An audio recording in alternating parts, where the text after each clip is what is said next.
નમસ્કાર મિત્રો, હું રાજેશ ભાસ્કર આપ સૌનું યુટ્યુબમાં આપણી આ ચેનલ પર સ્વાગત કરું છું. મિત્રો, આજે આપણે તારીખ 2 જૂન 2024ના કેટલાક મોસ્ટ ઇમ્પોર્ટન્ટ કરંટ અફેર અને અગાઉની પરીક્ષામાં પૂછાયેલા કેટલાક ઇમ્પોર્ટન્ટ પ્રશ્નો વિશે ડિટેલમાં ચર્ચા કરીશું, જે આપને આવનારી પરીક્ષા માટે ખૂબ જ ઉપયોગી સાબિત થશે. તો મિત્રો, આપ આ ચર્ચા સાથે જોડાઈ રહેજો અને વિડીયોને પહેલેથી લઈને છેલ્લે સુધી પૂરેપૂરો જોવાનો આગ્રહ રાખજો. તો ચલો મિત્રો, શરૂ કરીએ. શરૂઆત કરતાં પહેલાં જણાવી દઉં કે જો તમારે આપણી આ યુટ્યુબ ચેનલને હજુ પણ સબસ્ક્રાઈબ કરવાની બાકી હોય તો ફટાફટ સબસ્ક્રાઈબ કરો, નોટિફિકેશન બેલ આઇકોનને પ્રેસ કરીને, અને જો તમને વિડીયો પસંદ આવે તો વિડીયોને લાઈક કરજો અને તમારા જેટલા પણ મિત્રો છે બધા મિત્રો જોડે આ વિડીયોની લિંકને શેર કરજો. તો શરૂઆત કરીએ.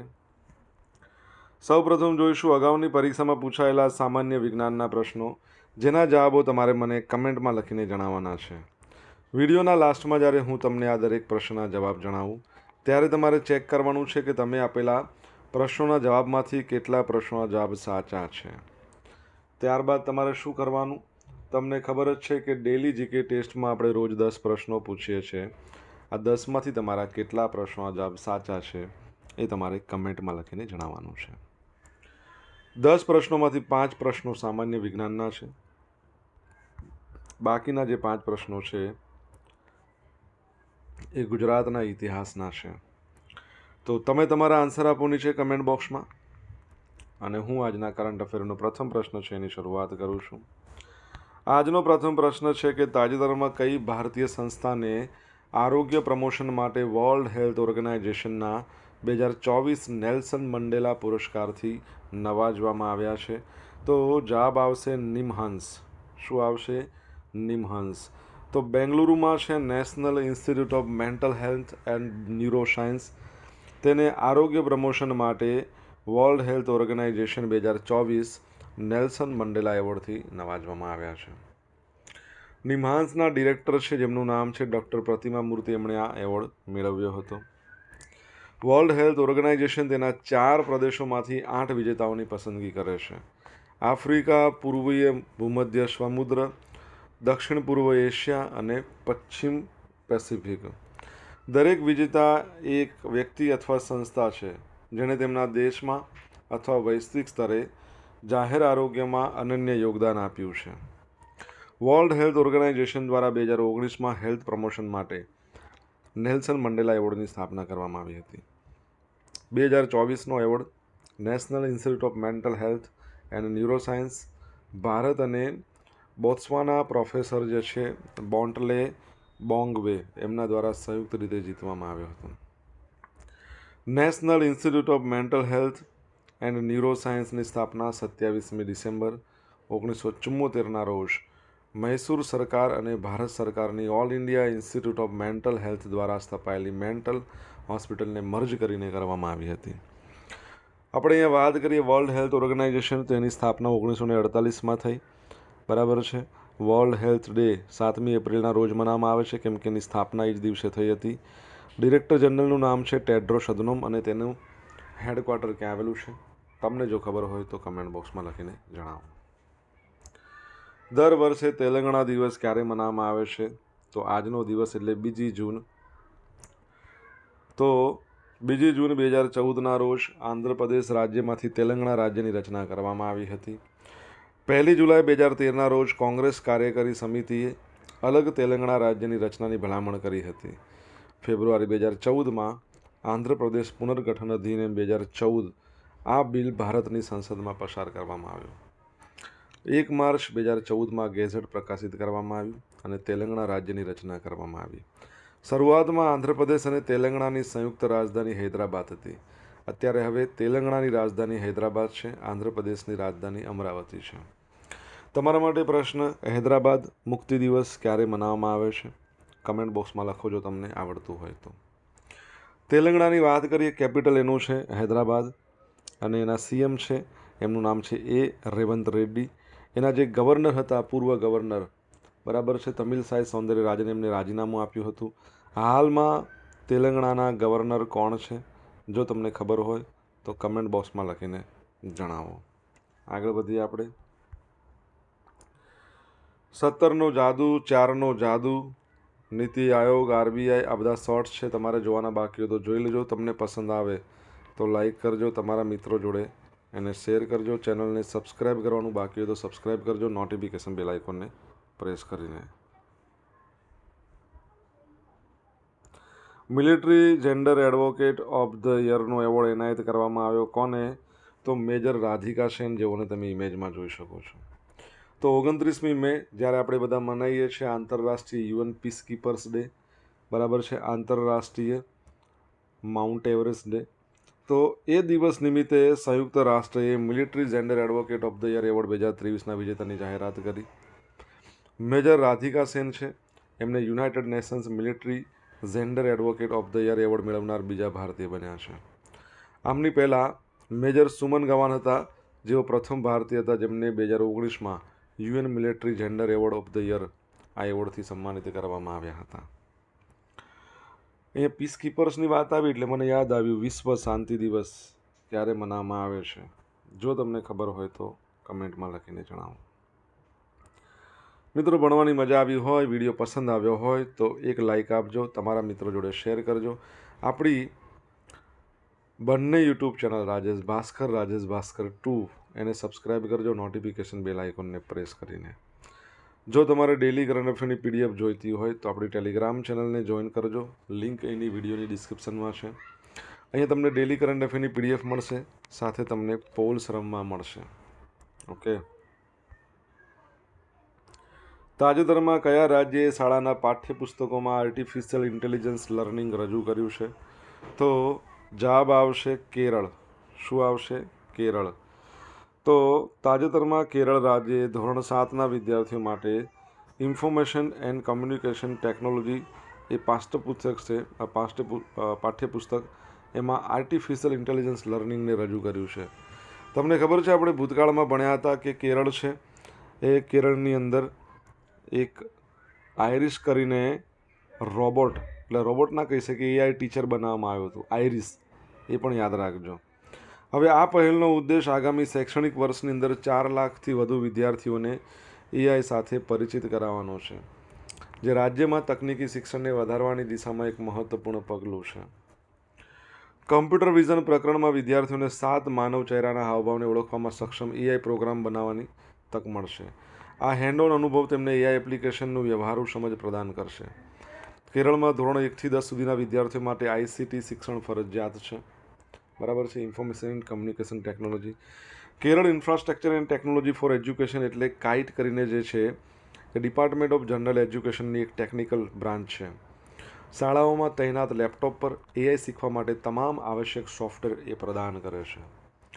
કેરળની વાત કરી, કેપિટલ છે તિરુવનંતપુરમ. તમને ખબર હોય તો તિરુવનંતપુરમ એરપોર્ટને રિસન્ટલી એક એવોર્ડ મળ્યો છે. કયો એવોર્ડ તમારે કહેવાનું છે? એના સીએમ પિનારાઈ વિજયન છે, ગવર્નર આરિફ મોહમ્મદ ખાન છે, એની હાઈકોર્ટ કોચીમાં છે. કોચીની વાત કરીએ, ભારતનું પ્રથમ પેપરલેસ હાઈકોર્ટ છે. કોચીન ઇન્ટરનેશનલ એરપોર્ટ ભારતનું નહીં પરંતુ વિશ્વનું પ્રથમ સોલર સંચાલિત એરપોર્ટ છે. અને કોચીન શિપયાર્ડ છે, એના દ્વારા બનાવવામાં આવ્યું છે આઈએનએસ વિક્રાંત, ભારતનું સૌથી મોટું જહાજ, બરાબર છે, એરક્રાફ્ટ કેરિયર. અને કોચી મેટ્રો ભારતની પ્રથમ વોટર મેટ્રો છે, એ પણ યાદ રાખજો. તાજેતરમાં નીચેનામાંથી કઈ સંસ્થાએ ઇલેક્ટ્રિક ટીલર લોન્ચ કર્યું છે? તો CSIR-CMERI આના દ્વારા લોન્ચ કરવામાં આવ્યું છે. Council of scientific and industrial research અને department of scientific and industrial research આ બંને કોલકાતાના વેસ્ટ બંગાળના Durgapur central mechanical engineering research ઇન્સ્ટિટ્યૂટના ઇલેક્ટ્રિક ટીલરનું અનાવરણ કર્યું. આ શું છે ખબર છે? એક મશીન છે જે કૃષિમાં ઉપયોગમાં લેવામાં આવે. હવે એ ખેતરના વિવિધ કાર્યો કરી શકે, ખેતરને ખેડવું, વાવણી કરવી, આવા બધા કામો. CSIR-CMERI છે નવીન ટેકનોલોજી, નાનાથી સીમાંત ખેડૂતોના જરૂરિયાતને પહોંચી વળવા માટે તૈયાર કરવામાં આવી છે. દેશના 80%થી વધુ ખેડૂત સમુદાયનો હિસ્સો ધરાવે છે. આ ઇલેક્ટ્રિક ટીલર છે એ ઉન્નત ટોર્ક અને ફિલ્ડ કાર્યક્ષમતા ધરાવે છે, જ્યારે વપરાશકર્તા આરામ અને પર્યાવરણીય ટકાઉપણાને પણ પ્રાથમિકતા આપે છે. આનો ઓપરેશનલ ખર્ચમાં 85% છે, એટલો બધો ઘટાડો કરવાની ક્ષમતા છે. બેટરી પેકને સ્વેપિંગ માટેની પણ આમાં સપોર્ટ સુવિધા છે. CSIR બરાબર છે. તો આની જો આપણે વાત કરીએ, એના જે ડિરેક્ટર જનરલ છે એમના ડિરેક્ટર છે એમનું નામ છે નરેશ ચંદ્ર મુર્મુ. વેસ્ટ બંગાળના દુર્ગાપુરમાં એનું હેડક્વાર્ટર છે. તમારે જણાવવાનું છે એની સ્થાપના કયા વર્ષે કરવામાં આવી, કમેન્ટમાં લખો. કર્ણાટકમાં કોન્ટ્રાક્ટ આધારિત સરકારી નોકરીઓમાં મહિલાઓ માટે 33% અનામત કરવામાં આવ્યું છે, પણ ફરજિયાત. શું કીધું છે કે આઉટસોર્સ સરકારી નોકરીઓમાં કોન્ટ્રાક્ટ આધારિત હોય ને 33% મહિલાઓને ફરજિયાત. હાલમાં જે કાયમી નોકરી હોય છે સરકારી નોકરી, એમાં પણ આવું જ છે, એટલે આના કોટા સાથે સંરેખિત છે. આ નિયમ 45 દિવસથી વધુ ચાલતી 20થી વધુ કર્મચારીઓને સામેલ કરતી નોકરીઓ પર લાગુ પડશે. આ નિયમ તમામ સ્વાયત્ત સંસ્થાઓ, યુનિવર્સિટીઓ, શહેરી સ્થાનિક સંસ્થાઓ, અન્ય સરકારી કચેરીઓ બધા પર લાગુ થશે. વરિષ્ઠ અધિકારીઓએ આ નીતિના સરળ અમલીકરણની ખાતરી કરવી જોઈએ. કર્ણાટકની વાત કરીએ, કેપિટલ છે બેંગલુરુ, ભારતનું આઈટી હબ, સિલિકોન વેલી અવકાશ નગર, ભારતમાં પ્રથમ 3D પોસ્ટ ઓફિસ અહીંયા છે, ભારતમાં પ્રથમ રાઈસ એટીએમ અહીંયા છે, ભારતમાં પ્રથમ આર્ટ પાર્ક અહીંયા છે. આર્ટ પાર્ક એટલે કે artificial and intelligence robotic technology park. ભારતમાં પ્રથમ સ્માર્ટ એક્વેરિયમ પણ અહીંયા જ બનાવવામાં આવ્યું છે. અને રશિયાની સબર બેંક છે અહીંયા આઈટી સેલ ઊભું કરશે. ભારતમાં પ્રથમ ડ્રાઈવરલેસ મેટ્રો પણ અહીંયા જ દોડાવવામાં આવશે. ભારતમાં પ્રથમ ચંદન મ્યુઝિયમ મૈસૂરમાં અહીંયા આવેલું છે. તો આપણે વાત કરી રહ્યા છીએ કર્ણાટકની, જેના સીએમ છે એમનું નામ શું છે. તો કર્ણાટકના જે સીએમ છે સિદ્ધારમૈયા છે અને ગવર્નર થાવરચંદ ગેહલોત છે. તમને ખબર છે કર્ણાટકની અંદર વિશ્વનું સૌથી લાંબુ રેલવે પ્લેટફોર્મ આવેલું છે. એનું નામ શું છે? કેટલા મીટરની લેન્થ છે? જણાવો. સોશિયલ મીડિયાના માધ્યમથી મારી જોડે તમે કનેક્ટ કરી શકો છો. મારું ઇન્સ્ટા આઈડી છે rajesh.i.bhaskar. ફેસબુક આઈડી છે RI ભાસ્કર. ટેલિગ્રામ આઈડી છે, એટલે કે ટેલિગ્રામ ચેનલ આપણી રાજેશ ભાસ્કર છે, જ્યાં તમને ડેલી કરંટ અફેરની PDF મળે છે, પોલ્સ રમવા મળે છે. જો ભણવાની તમને મજા આવી હોય તો વિડીયોને એક લાઈક કરજો, અત્યારે જ કરી દો. બાકી હોય તો તમારા મિત્રો જોડે એની લિંકને શેર કરજો. જો હજુ પણ આપણી યુટ્યુબ ચેનલને સબસ્ક્રાઈબ ના કરી હોય તો ફટાફટ સબસ્ક્રાઈબ કરો, નોટિફિકેશન બેલ આઇકોનને પ્રેસ કરીને. તાજેતરમાં Adani ports and special economic ઝોને કયા દેશના પોર્ટ્સ ઓથોરિટી સાથે 30 વર્ષનો કરાર કર્યો છે? જવાબ આવશે તાન્ઝાનિયા સાથે. તમને ખબર છે ને IIT મદ્રાસે પોતાનું કેમ્પસ અહીંયા સ્થાપ્યું છે તાન્ઝાનિયામાં. તો Adani ports and special economic ઝોને દાર એસ સલામ પોર્ટ છે એના પર કન્ટેનર ટર્મિનલ 2 એ ઓપરેટ કરવા તાન્ઝાનિયા સ્પોર્ટ્સ ઓથોરિટી સાથે 30 વર્ષનો નોંધપાત્ર કન્સેશન એગ્રીમેન્ટ મેળવ્યો છે. આ આંતરરાષ્ટ્રીય બંદરોમાં એપીસેજના ત્રીજા સાહસને ચિહ્નિત કરે છે, જે ભારતીય કિનારાની બહાર તેના વ્યૂહાત્મક વિસ્તરણને સંકેત આપે છે. તેની પેટા કંપની દ્વારા Adani international port holding private limited APSEZ છે એ Abu Dhabi ports group east harbour terminal limited સાથે ભાગીદારીમાં CT2નું સંચાલન કરશે. જ્યારે એપીસેજ પહેલેથી ઇઝરાયલમાં હાઇફા જેવા આંતરરાષ્ટ્રીય બંદરો પર કાર્યરત છે. શ્રીલંકામાં ટર્મિનલ સેવા ચાલુ પ્રોજેક્ટ ધરાવે છે. તેના ભૂતકાળના સાહસો ખાસ કરીને મ્યાનમારમાં પડકારનો સામનો કરવો પડી રહ્યો છે. બરાબર છે, તો યાદ રાખજો. તાન્ઝાનિયાની આપણે જો વાત કરીએ, તાન્ઝાનિયા છે એનું કેપિટલ તમારે કહેવાનું છે. એના જે પ્રેસિડન્ટ છે એમનું નામ થોડું અટુપટું છે, સુમિયા સુલુહુ હાસમ, અને કરન્સી છે તાન્ઝાનિયન સિલિંગ. બીજું એક વસ્તુ, એપીસેજની વાત કરીએ ને, અદાણી પોર્ટ, તો અદાણી પોર્ટ 24મી જૂને, આના માટે આપણે અલગથી નથી ભણી રહ્યા, પણ યાદ રાખજો અદાણી પોર્ટ છે એ 24મી જૂને સેન્સેક્સની અંદર એડ થશે અને એ જ વખતે વિપ્રો છે એમાંથી નીકળી જશે. ખાસ યાદ રાખજો, પરીક્ષામાં પૂછાઈ શકે.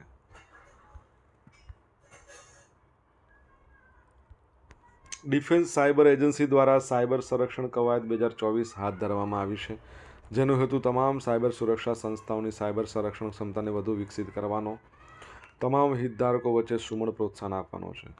તે વિવિધ લશ્કરી અને અગ્રણી રાષ્ટ્રીય સંસ્થાઓના સહભાગીઓ વચ્ચે સહયોગ એકીકરણ વધારા પર ધ્યાન કેન્દ્રિત કરે છે. હવે જોઈશું અગાઉની પરીક્ષામાં પૂછાયેલા સામાન્ય વિજ્ઞાનના પ્રશ્નો. પહેલો પ્રશ્ન, યકૃત અને બરોળ મોટા થવા એ કયા રોગનું લક્ષણ છે? તો ટાઇફોઇડમાં એવું થાય. ઇબોલા રોગ શાનાથી ફેલાય છે? વાયરસ. માંસાહારી ખાદ્ય સામગ્રીના પેકિંગ પર કયા રંગની નિશાની હોય છે? લાલ. મેઘધનુષની રચનામાં પ્રકાશની કઈ ઘટના ભાગ ભજવતી નથી? શોષણ ના થાય. સામાન્યતઃ ડહોળા પાણીને ચોખ્ખું કરવા ઘરમાં વપરાતા રસાયણનું નામ શું છે? ફટકડી. શું કહેવાય? ફટકડી. હવે મિત્રો જોઈશું અગાઉની પરીક્ષામાં પૂછાયેલા ગુજરાતના ઇતિહાસના પ્રશ્નો. પહેલો પ્રશ્ન, નરનારાયણાનંદ આ મહાકાવ્યના સર્જનહાર કોણ છે? તો યાદ રાખજો, વસ્તુપાલ. ગાંધીજી 1917થી 19માં અમદાવાદના સંઘર્ષ શરૂ કર્યો, એમાં કોનો સમાવેશ થયો? ઔદ્યોગિક કામદારોનો. નવજીવન માસિક કોણે શરૂ કર્યું હતું? તો ઇન્દુલાલ યાજ્ઞિકે. વિનોદ કિનારીવાલા હાથમાં તિરંગો ઝંડો લઈને સ્વાતંત્ર્ય સંગ્રામમાં કયા સ્થળે ગોળીથી વિંધાઈને શહીદ થયા હતા? તો ગુજરાત કોલેજ. ગુજરાતની સિંધુ ખીણની સંસ્કૃતિનું સ્થળ રોજડી એ કયા જિલ્લામાં આવેલું છે? બહુ વખત પ્રશ્ન પૂછાયો છે. રોજડીનો ર અને રાજકોટનો ર, બરાબર, રાજકોટમાં છે, ખાસ યાદ રાખજો. હવે મિત્રો જોઈશું ગઈકાલે પૂછેલા પ્રશ્નો જવાબ. પહેલો પ્રશ્ન, આંતરરાષ્ટ્રીય વિદ્યાર્થીઓની ભરતીમાં અગ્રેસર છે જેનું નામ છે કેરિયર મોઝેક. તો કેરિયર મોઝેક છે ને ગુજરાતમાં કયા સ્થળે એની ઓફિસ ખોલી છે? તો આપણું ગિફ્ટ સિટી છે Gujarat international finance tech city. Second પ્રશ્ન, તાજેતરમાં કઈ ભારતીય કંપનીને sustainability champion editor choice award મળ્યો છે? તો રૂરલ ઇલેક્ટ્રિફિકેશન કોર્પોરેશન લિમિટેડ, બરાબર, નવી દિલ્હી હેડક્વાર્ટર આવેલું છે. વિવેક દેવગણ એના અધ્યક્ષ છે. તો એને આ sustainability champion editor choice award મળ્યો છે. આ યાદ રાખજો. હવે મિત્રો આજે પૂછેલા પ્રશ્નોના જવાબ જોઈ લઈએ. પહેલો પ્રશ્ન પૂછ્યો તો વર્લ્ડ હેલ્થ ઓર્ગેનાઇઝેશનનું હેડક્વાર્ટર ક્યાં આવેલું છે? તો જીનીવા, સ્વિટ્ઝરલેન્ડમાં. સેકન્ડ પ્રશ્ન હતો હૈદરાબાદ મુક્તિ દિવસ ક્યારે મનાવવામાં આવે છે? તો 17મી સપ્ટેમ્બરના રોજ હૈદરાબાદ મુક્તિ દિવસ મનાવવામાં આવે છે. અને 17 સપ્ટેમ્બર આપણા વડાપ્રધાન નરેન્દ્ર મોદીનો જન્મદિવસ છે, જેને સેવા દિવસ તરીકે પણ ઉજવવામાં આવે છે, ખાસ યાદ રાખજો. વિશ્વ શાંતિ દિવસ ક્યારે મનાવવામાં આવે છે? તમને શાંતિ લખો તો આપણે આને સ છે એને આ રીતે બનાવી દઈએ 21 અને સ બોલ્યા છે તો સપ્ટેમ્બર, 21 સપ્ટેમ્બર આવશે. ચોથો પ્રશ્ન, તિરુવનંતપુરમ જે એરપોર્ટ છે એને રિસન્ટલી યાદ રાખજો, ઝીરો વેસ્ટ ટુ લેન્ડફિલ્ડ આ પ્રમાણેનો એક પુરસ્કાર મળ્યો છે. ભારતમાં પ્રથમ આ ZWL એરપોર્ટ બન્યું છે એવું આપણે કહી શકાય. પાંચમો પ્રશ્ન, CSIR બરાબર છે, એની સ્થાપના ક્યારે થઈ? 1958માં. યાદ રાખજો, 1958માં નાસાની પણ સ્થાપના થઈ, DRDOની પણ સ્થાપના થઈ, IIT બોમ્બેની પણ સ્થાપના થઈ. છઠ્ઠો પ્રશ્ન, કર્ણાટકની અંદર વિશ્વનું સૌથી લાંબામાં લાંબુ પ્લેટફોર્મ આવેલું છે જેની હાઇટ એની લેન્થ 1507 મીટર છે. વિશ્વનું સૌથી લાંબામાં લાંબુ રેલવે પ્લેટફોર્મ, ઓકે, 1507 મીટરની લંબાઈ છે. એનું નામ છે સિદ્ધારૂડા રેલવે સ્ટેશન. આવ્યું છે ક્યાં? હુબલ્લીમાં. સાતમા નંબરનો પ્રશ્ન શું હતો? ઓકે, તો તાંઝાનિયા છે એનું કેપિટલ શું છે? તો તાંઝાનિયાનું કેપિટલ છે ડોડોમા. શું છે? ડોડોમા. હવે મિત્રો જોઈશું ગઈકાલના કરંટ અફેરમાંથી પૂછેલા કેટલાક ઇમ્પોર્ટન્ટ પ્રશ્નો જેના જવાબો તમારે કમેન્ટમાં લખવાના છે. પહેલો પ્રશ્ન, તાજેતરમાં IIT કાનપુરના સંયુક્ત રિસર્ચ અનુસાર કયા શહેર નજીક 2000 વર્ષમાં ભૂકંપના પુરાવો મળ્યા છે? દર 2000 વર્ષમાં. સેકન્ડ પ્રશ્ન એવો છે, તાજેતરમાં કઈ સંસ્થાએ single piece 3D printed engine સાથે વિશ્વનું પ્રથમ સ્પેસ રોકેટ લોન્ચ કર્યું છે? તમને જવાબ જો આવડે તો કમેન્ટ બોક્સમાં લખજો. તો આ હતા આજના દિવસના કેટલાક મોસ્ટ ઇમ્પોર્ટન્ટ કરંટ અફેર. સાથે આપણે જોયું અગાઉની પરીક્ષામાં પૂછાયેલા ઇમ્પોર્ટન્ટ પ્રશ્નો એના જવાબોની સાથે. આશા રાખું બધાને ભણવાની મજા આવી હશે. જો મજા આવી હોય તો વિડીયોને લાઇક કરો, તમારા મિત્રો જોડે શેર કરો. આપણી બંને યુટ્યુબ ચેનલ રાજેશ ભાસ્કર 2ને સબસ્ક્રાઇબ કરો, નોટિફિકેશન બેલ આઇકોનને પ્રેસ કરીને. તો મિત્રો thank you so much for watching this video. Have a nice day. જય હિન્દ, જય ભારત.